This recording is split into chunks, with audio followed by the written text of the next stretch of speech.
Our next speaker is online, a very experienced professional in issues of accessibility. I would like to welcome from Portugal, Maria Vlachou, who's the founding member and executive director of Acesso Cultura. Maria, καλησπέρα. Καλησπέρα. Μ' ακούτε καλά? Good afternoon. Can you hear me clearly?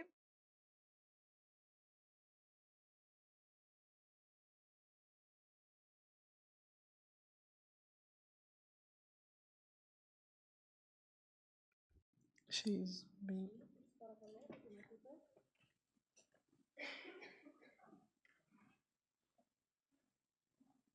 Με ακούτε? Ναι.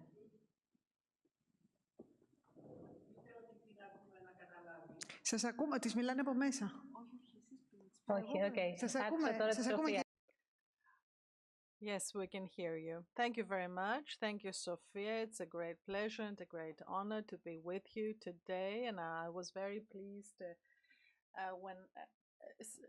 when I attended this panel. And when I listened to the Greek participant in that panel, I thought that I could have prepared it in Greek, but I prepared it in English, so I will speak in English. Film, Perfect Days, I'm sure some of you have seen it. And the way this man, whose job is to clean public toilets in Tokyo, comes out of his home every day, looks at the sky and smiles, made me do the same for days after I saw the film. And the phrase underneath comes from the book Imagination, Reinventing Culture by my Brazilian friend and colleague, Marta Porto. And Marta writes that our time requires lightness, humor, enchantment, and poetry. It is no longer the fight of good against evil, presented by Star Wars, but the utopia of the beautiful life. Discover the moment of beauty that poetry gives us, the inspiration that reminds us that we are in life not only to work, struggle, fight, but also to love, smile, dance, hug, and dream. The word equity was introduced in our work a few years ago as part of the DEAI concept, diversity, equity, access, inclusion. Words and concepts should have an impact on what we do and why we do it. They shouldn't be just words. So the American Alliance of Museums, while warning that debate on definitions must not hinder progress, meaning we cannot just sit and discuss words and not act, presents us also with a definition of equity as the fair and just treatment of all members of a community. There is also a reminder that equity is not the natural state of things. Human diversity is what's natural, although many times ignored or neglected. What we can do about it is a conscious effort that will create the conditions for human beings to freely participate and be the best they can. And I'll share with you that when on 11 March this year, we woke up in Portugal to find 50 fascists in the parliament, and this was the result of a national election. It was not a coup. We put them there. I felt the need to focus and recharge my batteries. So I went to see what it is that we do in our association, Access Culture, and why we do it. And actually, we dream of curious and inclusive society in which everyone can dream, have opportunities to participate, and be the best they can. And this cannot happen if we do not acknowledge that we don't all come from the same background, we don't all have the same starting point, we don't all have the same basis and support. This is why in Access Culture we focus on physical, but also social and intellectual barriers to cultural participation for audiences and for cultural professionals alike. It's not just about ramps and adapted bathrooms, it's about people's educational level, unemployment, ethnic, racial identity, disability, social isolation, geographic isolation, marital status, etc., etc. And this is a deeply political work. Although museums have, generally speaking, moved away from the illusion that they are neutral organizations, they still tend to focus political with partisan, and it's not the same thing. Being political does not mean supporting a specific political party. It means negotiating the way we live together in society and the way we define our culture beyond political parties. A recent example that got me thinking about this again was the gala at the Noguchi Museum in New York on 29 October. And according to the news, a dozen activists protested against the museum's keffiyeh ban for staff, which was implemented in August. And keffiyeh is the traditional Palestinian headdress. The museum updated its staff dress code to prohibit political dress that could make visitors feel unsafe and uncomfortable. Is this neutral? What surprised me most, though, was that the majority of the staff, 50 out of 72 workers, who expressed their disagreements with the ban, apart from stating that it sets a strong precedent for the institution, they also said that the scarf is a culturally significant garment rather than a political one. So is culture neutral then? Culture is about freedom. And today I'm talking to you from Tbilisi, Georgia. And for those of you who have followed the news, this statement takes a very, very concrete meaning. According to American philosopher Martha Nussbaum, people need to be fitted for freedom. It's not something that comes naturally to us. Freedom of thought and human dignity are capabilities to be developed so as to produce free citizens. Citizens who are free not because of their wealth or birth, but because they can call their minds their own. In his book, Culture is Not an Industry, Justin O'Connor reminds us that culture is central to what it is to be human, to live in a social world. The freedom it gives us is not simply about desires and wants, but about deciding who we ought to be and what we ought to do. It is ethical or spiritual freedom.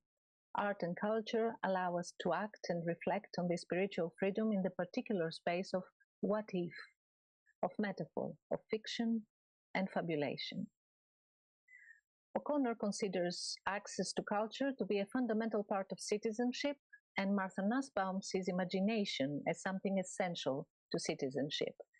And going back to my friend Marta Porto and her book Imagination, Reinventing Culture, she writes that the arts bring to the world, what the arts bring to the world is this variable, the idea that reality is one among many possibilities, and that the differences feed us, amplify the potential and possibilities of life, and do not restrict them. Imagination, access, citizenship are essential elements in building a better world and creating conditions for everyone to be part of this common effort, to be part of the community. And this is not only about discussing words, but about acting too. And whatever museums say they are to the world, mission, vision, values, they need to put it into practice, first of all, with their own teams. Sometimes there is a huge gap between who we say we are and what we do. And when I say this, the first thing that comes to mind relates to museums after the assassination of George Floyd in the US. In May and June 2020, many American culture organizations issued a statement against racism and police violence. I thought it was a huge step forward in what relates to museums understanding their political role and taking a stand, as only 6 years earlier in 2014, and it was the year of the killing, if you remember, of Michael Brown or Eric Garner, among others, museums had remained largely silent. Only that after these statements against police brutality and racism, other news started surfacing, both in the media or anonymously on Instagram. They told about abusive, discriminatory, racist treatment within museum teams. So things were not as beautiful as those statements painted them. After the assassination of George Floyd, American museums made an effort to hire more women, more Black women, for top jobs. The thing is, 2 years later, most of them were leaving. And it's not only in the US. In 2019, the hiring of Sandra Benitez as curator of the Art Museum of São Paulo was seen as a historic step, since she was the first ever indigenous curator in any museum in Brazil. 3 years later, she resigned after the museum refused to include in an exhibition called Brazilian Stories, which she co-curated and which explored indigenous histories. So the museum refused to include 6 photos of the landless workers movement, which is a left-leaning agricultural movement. So it's one thing opening the door and letting people come in. It's another thing to make them feel welcome and valued. Access is one thing, inclusion is another. In countries with concrete public policies on equality, diversity, and inclusion, countries which also monitor their progress in these fields by collecting data, such as the UK, we can see that despite the existence of these policies, the landscape stubbornly remains unequal and rather homogeneous. We should be questioning how these policies are put into practice and how they interpret the data they collect. So Gemma Desai is a British cultural worker, essentially engaged in film programming. Her manifesto paper, This Work Isn't For Us, which was published online in 2020, was a significant eye-opener for me. Desai wrote that people writing such policies might see her as a statistic of progress for the sector and her participation in these schemes and institutions as a symbol of change. She refutes these interpretations and writes that she has struggled to be seen by the sector in the totality of her experience as a whole, without having to hide something in order to be able to fit in. She's actually questioning whether it is possible for her to truly exist in predominantly white institutions and even to be in relation to people who don't share the experience of being racialized when we participate in the cultural life of the country. I believe most museums today are more aware of these challenges. It doesn't mean they do more, they act on them, but they're more aware that the society around them is very diverse and that should they wish to be relevant to people, they should care to reflect the range of backgrounds and worldviews and life experiences, not only what they offer and the people they invite to come in, but also within their workforce. I also believe that new titles such as Curator of Discomfort, Curator of Community Histories, Curator of Living Cultures, Chief Diversity Officer, Director of Belonging and Inclusion, to name a few, reflect precisely this awareness and the will to do something about it. Some of you probably remember Esme Ward, the director of Manchester Museum, who was a speaker in last year's CoMuseum. I believe that Esme, as a museum director and consequently Manchester Museum as well, are a good case study for everything we have been discussing. I first met Esme in 2019, a couple of years before the museum closed for refurbishment. And in that first meeting, we discussed Brexit and the role of museums in making a deeply polarized society rediscover its common values. We also talked about the initiative A Rubbish Night at the Museum, which resulted from an email a neighbor wrote to Esme and ended up bringing together residents, local councils, waste authorities, businesses, waste contractors, landlords, universities to work together to deal more effectively with rubbish. I went deeper after that first discussion, to get to know Manchester Museum. If you remember, there was a terrorist attack at Manchester Arena in 2017 that deeply traumatized people. The initiative We Stand Together aimed at celebrating diversity, challenge hate, and build a safer, stronger community. And Esme thought at the time that the Manchester Museum had to be part of this effort. So certain meetings and dinners that brought communities together were set at the museum. In that same year, 2017, the Share the Love initiative was launched, helping people to focus again on values such as caring for each other. In an interview in 2021, the year the museum closed for refurbishment, Esme said that the museum's mission is to build understanding between cultures and a more sustainable world. Her ambition for Manchester Museum was to become the museum our city needs.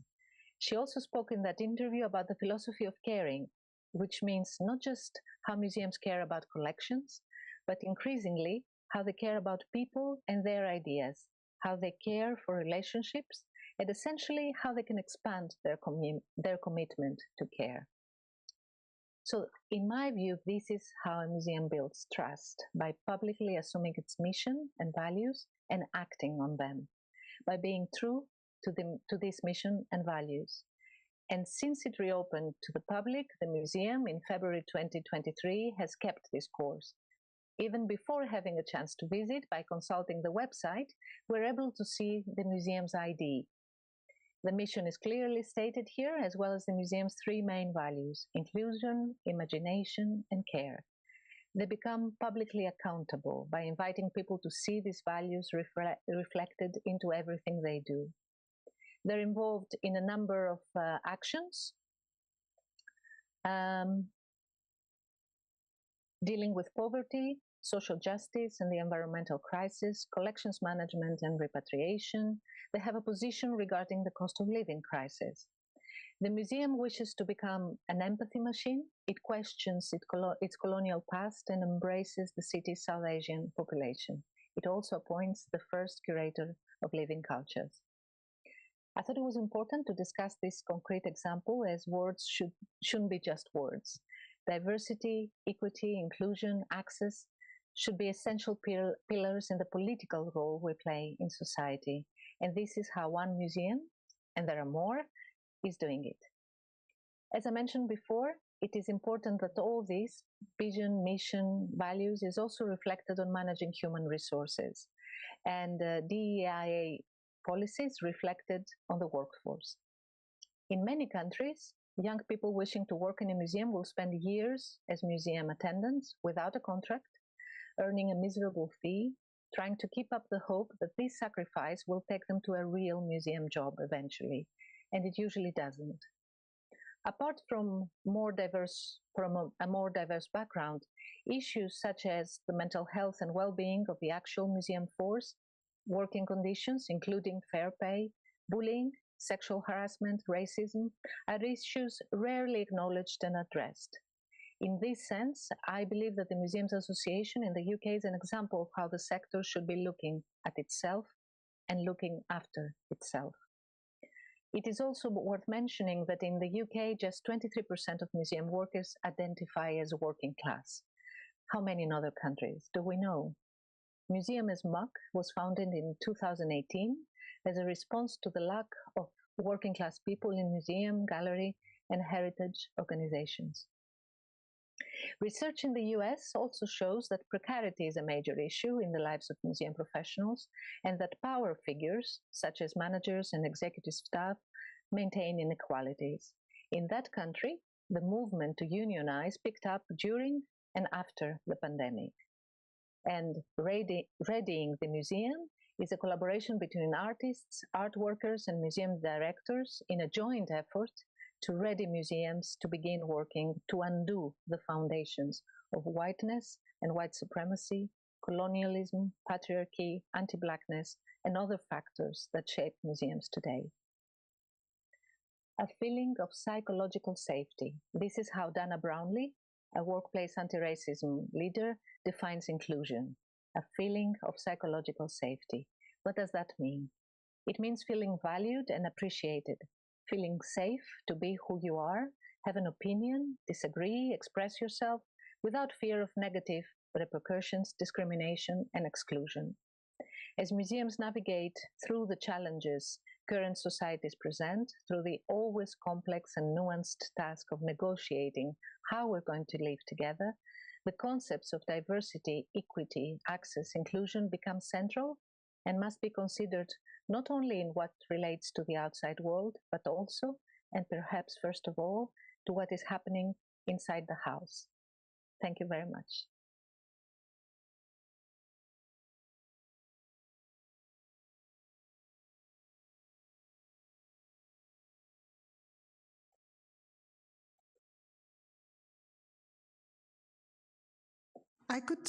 Here we are. Thank you very much, Maria. Indeed, everything you've discussed sets a pace and sets the point of what we're trying to say in the past 3 days through the CoMuseum, but I think it expresses very much the consciousness of many people in the cultural world that are trying to set a new reality based on principles that are much more human and human-centered.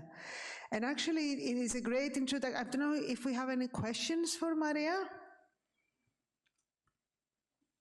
Everybody's, I think, just so impressed with the things that you've discussed and your approach that we really appreciate it. I really appreciate it, and even more so because it is a perfect introduction to our next panel discussion.